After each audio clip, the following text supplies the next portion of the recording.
Good morning, student. I am Vishwanath from CCS Academy. Today we present lecture number 4, which is belong to journal.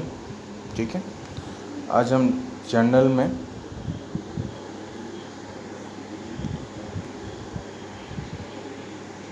Nominal account क्या होता है, उसमें generating कैसे करते हैं, उसके ऊपर डिस्कशन करेंगे। हम ऑलरेडी पर्सनल अकाउंट में कैसे जनरेटिंग करते हैं, रियल अकाउंट में कैसे जनरेटिंग करते हैं, उसके ऊपर हम डिस्कशन कर चुके हैं।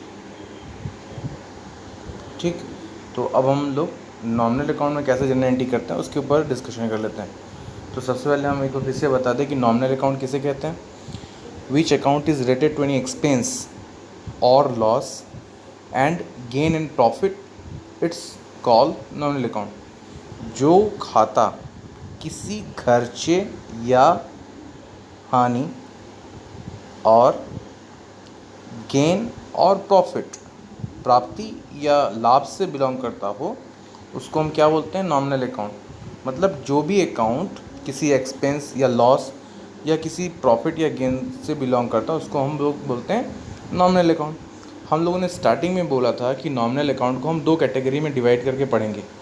आज हम लोग पार्ट ए जैसे पार्ट ए, फिर मैं पार्ट बी बताऊंगा। पार्ट ए में जैसे हमने यहाँ पे लिखा है कि all expense and losses will be debited. जितने भी खर्चे होते हैं और जो लॉस होते हैं, मतलब एक्सपेंस और लॉसेस होते हैं, उनको हम क्या करते हैं, हमेशा डेबिट करते हैं। ठीक है, जितने भी खर्चे होंगे या लॉस होंगे उनको डेबिट करेंगे। अब आपके मन में क्वेश्चन आएगा, क्रेडिट किसको करेंगे? आइए देखते हैं, ये एग्जांपल से समझाता हूँ। जैसे यहाँ लिखा है सैलरी पेड फॉर ₹1000। किसी को आपने सैलरी दिया 1000 का। सबसे पहले स्टूडेंट को ये पहचानना है ये किस अकाउंट से बिलोंग करता है। सैलरी किसको दिया? अगर किसी पर्सन भी होता है उससे हमें कोई मतलब नहीं होता। यहाँ पे हमने सैलरी पेमेंट किया है, तो सैलरी दिया। सैलरी जब हम किसी को देते हैं या किराया देते हैं या कमीशन देते हैं तो एक्चुअल हम उसको देते क्या हैं? मेरे पास से क्या जाता है? कैश जाता है। ये तो सभी को समझ में आ रहा है कि मेरे पास से कैश जा रहा है। तो यहाँ पे कितने अकाउंट इफेक्ट हो रहे हैं? यहाँ दो अकाउंट इफेक्ट हो रहे हैं, सैलरी और कैश। तो सैलरी क्या है? आपका खर्चा है, यहाँ पे इसीलिए हमने दिखाया है एक्सपेंस। कैश क्या होता है? वो आपका एसेट्स होता है, यहाँ दिखाया है। सैलरी आपका एक्सपेंस है, इसीलिए इसको हम नॉमिनल अकाउंट में शो ऑफ करेंगे। कैश आपका एसेट्स है, इसीलिए ये कौन से अकाउंट में जाएगा? रियल अकाउंट में जाएगा। इसका मतलब इस जनरेटिव करने के लिए हमें दो अकाउंट का रूल अडॉप्ट करना पड़ेगा, नॉमिनल अकाउंट और रियल अकाउंट। तो नॉमिनल अकाउंट में मैंने क्या बताया कि all expense will be debited. तो यहाँ पे जो एक्सपेंस हुआ है वो किस फॉर्म में हुआ है? सैलरी के। तो हम किसको डेबिट करेंगे? सैलरी को। ठीक है, लेकिन हम लोगों ने रियल अकाउंट में पढ़ा था debit what's comes in, credit what goes out. जो भी बिजनेस में आता है उसको डेबिट करते हैं, जो जाता है उसको क्रेडिट करते हैं। तो यहाँ सैलरी हम दे रहे हैं, तो मेरे पास से क्या जा रहा है? मेरे पास से व्हाट इज़ गोज आउट, मेरे पास से क्या जा रहा है? कैश। तो हम किसको क्रेडिट करेंगे? कैश को। तो अब इसकी एंट्री हम कैसे बनाएंगे? तो जो चीज़ जाता है, मैंने हम लोगों ने बोला ना कि नॉमिनल अकाउंट में all expenses will be debited. तो यहाँ पे हमारा एक्सपेंस किस फॉर्म में हुआ है? सैलरी की फॉर्म में, इसीलिए हम किसको डेबिट करेंगे? सैलरी को हमने डेबिट कर दिया। हमारे पास से क्या जा रहा है? मेरे बिजनेस से क्या जा रहा है? मैंने अभी क्या बताया? कैश। तो जो जाता है उसको हम क्रेडिट करते हैं। तो क्रेडिट के लिए तो हम CR यूज़ करेंगे नहीं, टू यूज़ करेंगे। तो टू कैश अकाउंट, मतलब सैलरी हमने दिया 1000 का। ठीक है, और नरेशन यहाँ पे लिख देंगे बीइंग सैलरी पेड। फिर से हम देख लेते हैं एक बार। जब हम कोई एक्सपेंस पेमेंट करेंगे या कोई मेरी लॉस होगा तो उसको हमेशा डेबिट कर देंगे। जैसे यहाँ सैलरी पेड किया है तो सैलरी दिया, ये आपका खर्चा है, एक्सपेंस है। तो जब हम सैलरी दे रहे हैं तो एक्सपेंस कर रहे हैं, तो किस एक्सपेंस को हम लोग क्या करेंगे? डेबिट करेंगे। इसीलिए हमने सैलरी को डेबिट कर दिया। जब हम सैलरी दे रहे हैं, मतलब सैलरी दे रहे हैं, किराया दे रहे हैं या कुछ भी दे रहे हैं, तो मेरे पास से क्या कम हो रहा है? आपके व्यापार से क्या जा रहा है? कैश जा रहा है, इसीलिए किसको क्रेडिट करेंगे? कैश को। तो जब भी कोई एंट्री होगी जहाँ कोई पेमेंट आप करोगे, एक्सपेंस करोगे, तो जिस फॉर्म में एक्सपेंस होगा उसको डेबिट कर दोगे और कैश को क्रेडिट कर दोगे। ओके, नेक्स्ट अब हम पार्ट बी को देख लेते हैं। ये तो था कि जो एक्सपेंस और लॉस है उसको कैसे करते हैं। अब हम बात कर लेते हैं इसका पार्ट बी। पार्ट बी क्या कहता है? All gain profit will be credited. जितने भी गेन और प्रॉफिट होंगे उनको हम क्या करेंगे, क्रेडिट करेंगे।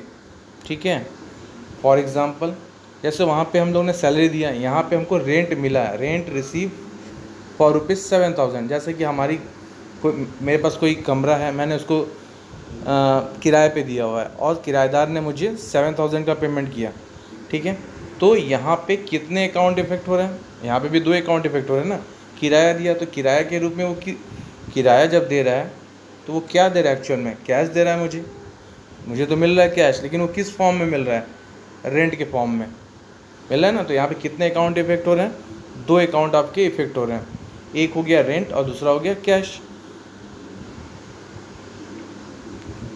तो यहाँ पे भी वही हम लोग सोचेंगे कि यहाँ पे अब रेंट हमारा कौन सा अकाउंट है, नॉमिनल अकाउंट है।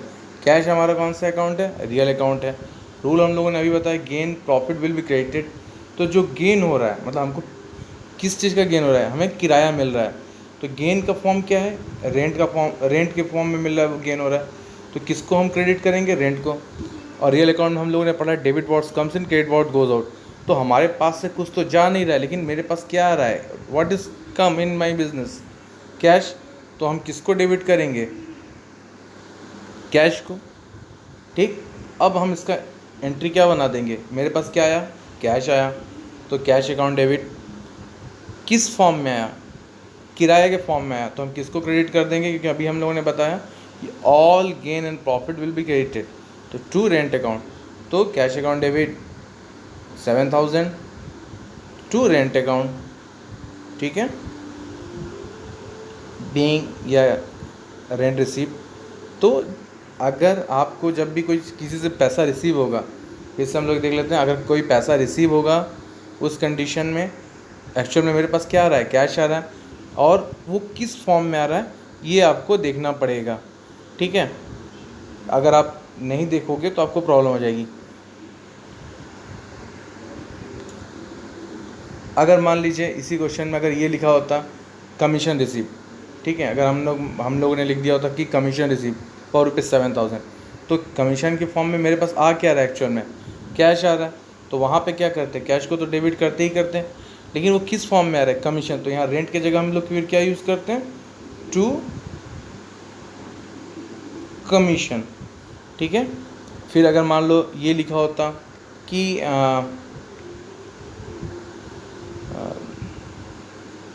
सैलरी रिसीव, तो यहाँ पे फिर क्या एंट्री करते हैं, सैलरी के फॉर्म में मुझे क्या मिल रहा है, वहाँ पे cash account debit to salary कर देते हैं हम लोग।